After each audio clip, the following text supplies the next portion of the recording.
ហើយតែមិនទុកចិត្តលោកប្រធានាធិបតី Vladimir Putin ជំនួយការជាន់ខ្ពស់របស់លោក Volodymyr Zelensky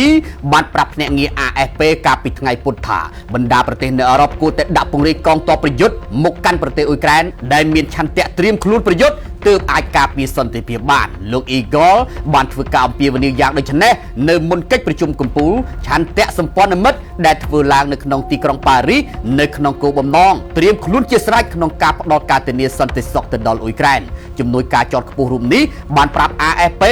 នៅក្នុងសម្រងសម្ដីដើមយ៉ាងដូចនេះថាយើងត្រូវការទាហានដែលមានការទទួលការបណ្ដុះបណ្ដាលយ៉ាងហ្មត់ចត់និងមានឆន្ទៈត្រៀមខ្លួនប្រយុទ្ធបើទោះបីយ៉ាងណាមន្ត្រីរូបនេះបានបញ្ជាក់ថាទីក្រុងគៀវមិនស្វែងរកកងកម្លាំងអឺរ៉ុបដើម្បីចូលរួមប្រយុទ្ធដោយផ្ទាល់ជាមួយនឹងទាហានរុស្ស៊ីទេក៏ប៉ុន្តែជាកងកម្លាំងដែលអាចពង្រឹងសមត្ថភាពការពារសម្រាប់អ៊ុយក្រែនពោលគឺកងកម្លាំងដែលធ្វើឲ្យរុស្ស៊ីញញើតដឹកនាំដោយប្រទេសបារាំងនិងចក្រភពអង់គ្លេសនោះការពិភាក្សារបស់ក្រុមសម្ព័ន្ធខាងលើរួមបញ្ចូលគ្នាការដាក់ពង្រាយកងកម្លាំងធានាសន្តិសុខដ៏រឹងមាំចំនួន 30,000 នាក់ដើម្បីការពារទីក្រុងសំខាន់ៗកំពង់ផែនិងហេដ្ឋារចនាសម្ព័ន្ធរបស់អ៊ុយក្រែនក៏ដូចជាចូលរួមនៅក្នុងបេសកកម្មល្បាតតាមដែនអាកាសផងដែរនាពេលកន្លងមកទីក្រុងមូស្គូបានព្រមានរួចហើយថាការដាក់ពង្រាយយោធារបស់អង្គការ NATO មកកាន់អ៊ុយក្រែនបើទោះបីជាមានគោលបំណងរក្សាសន្តិភាពក៏ដោយគឺស្មើទៅនឹងការចូលរួមដោយផ្ទាល់ពីប្រទេស NATO នៅក្នុងសង្គ្រាមប្រឆាំងនឹងរុស្ស៊ីហើយទីក្រុងមូស្គូ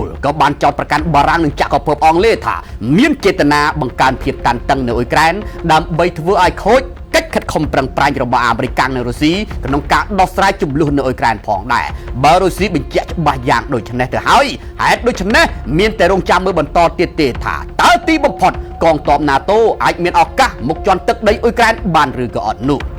ប្រធានាធិបតីបារាំងព្រមមានរុស្ស៊ីចង់បន្តសង្គ្រាមនៅអ៊ុយក្រែនប្រធានាធិបតីបារាំងលោកអេម៉ានូអែលម៉ាក្រុននៅថ្ងៃពុធទី26ខែមីនាបានព្រមមានរុស្ស៊ីចំចំពោះការបង្ហាញជំហរចង់បន្តសង្គ្រាមនៅអ៊ុយក្រែនបើទោះបីជាមានកិច្ចខិតខំប្រឹងប្រែងដើម្បីរៀបចំបទឈប់បាញ់រវាងប្រទេសទាំងពីរក៏ដោយការព្រមានពីបារាំងត្រូវបានលើកឡើងអំឡុងកិច្ចប្រជុំកំពូលស្ដីពីសន្តិសុខអ៊ុយក្រែនហើយលោកម៉ាក្រុននៅថ្ងៃប្រហ័ននេះបានទទួលស្វាគមន៍ថ្នាក់ដឹកនាំនៃបណ្ដាប្រទេសនៅអឺរ៉ុបរួមជាមួយនឹងប្រធានាធិបតីអ៊ុយក្រែនលោក Volodymyr Zelensky ដើម្បីសម្រេចលើចំណុចមួយចំនួនដែលអាចឲ្យអឺរ៉ុបធានាការពារសន្តិសុខដល់ប្រទេសអ៊ុយក្រែននៅពេលដែលកិច្ចព្រមព្រៀងបទឈប់បាញ់ត្រូវបានអនុវត្តជាស្ថាពរអំឡុងជំនួបជាមួយប្រធានាធិបតីអ៊ុយក្រែនលោកម៉ាក្រុនបានប្រាប់អ្នកកាសែតនៅទីក្រុងប៉ារីសថានៅពេលនេះគឺជាដំណាក់កាលនៃការសម្រេចចិត្តដ៏សំខាន់ដើម្បីបញ្ចប់សង្គ្រាមឈ្លានពាននៅអ៊ុយក្រែនស្របពេលដែលសហរដ្ឋអាមេរិកក្រោមការដឹកនាំរបស់លោក Donald Trump បានចរចាជាមួយរដ្ឋាភិបាលទីក្រុងមូស្គូដើម្បីសម្រេចកិច្ចព្រមព្រៀងបទឈប់បាញ់គួរបញ្ជាក់ថាក្នុងសប្តាហ៍នេះរុស្ស៊ីនិងអ៊ុយក្រែននៅតែបន្តប្រយុទ្ធគ្នាយ៉ាងក្តៅគគុកទោះជាបណ្ដាប្រទេសនានារួមនឹងសហរដ្ឋអាមេរិកព្យាយាមចរចាស្វែងរកដំណោះស្រាយបញ្ចប់សង្គ្រាមជាមួយនឹងលោកពូទីនក៏ដោយ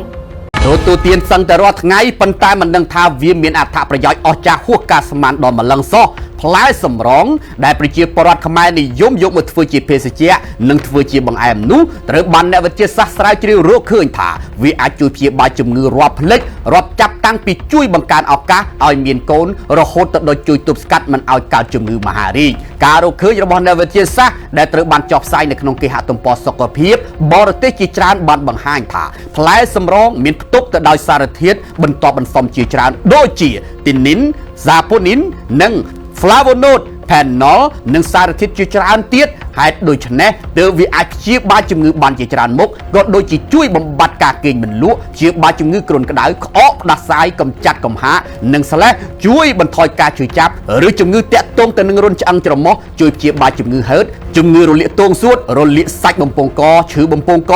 រលាកបំពង់កនិងការឆ្លងមេរោគនៅក្នុងបំពង់កជួយព្យាបាលភ្នែកឡើងក្រហមឬក៏ភ្នែកក្តៅដោយសារតែក្តៅខ្លួនជួយបំបត្តិស្នាមកន្ទួលរមាស់និងជួយព្យាបាលបញ្ហារបត់ពោះវៀនខុសប្រក្រតីជួយព្យាបាលបញ្ហារដូវមកមិនទៀងអាចព្យាបាលការឈឺក្បាលនិងវិលមុខជួយបង្កើនឱកាសឲ្យឆាប់មានកូននិងជួយទប់ស្កាត់ជំងឺផ្សេងមិនឲ្យវិវត្តទៅជាជំងឺមហារីកជាដើមសូមបញ្ជាក់ថាផ្លែសម្រងត្រូវបានគេហៅថា Niranjan ជាភាសាហិណ្ឌូ នៅក្នុងប្រទេសឥណ្ឌាខាងត្បូងដូចជា Tamil និង Telugu វាត្រូវបានគេហៅថា Yu Masmango ឬក៏ហៅថា Yu Masmang ហើយឈ្មោះវិទ្យាសាស្ត្ររបស់ផ្លែសម្រងគឺ Sterculia linophora ដែលមានដើមកំណើតនៅអាស៊ីហើយសម្បូរនៅកម្ពុជា ថៃ ម៉ាឡេស៊ី ឥណ្ឌូនេស៊ី វៀតណាមនិងឡាវហើយឥណ្ឌាផងដែរ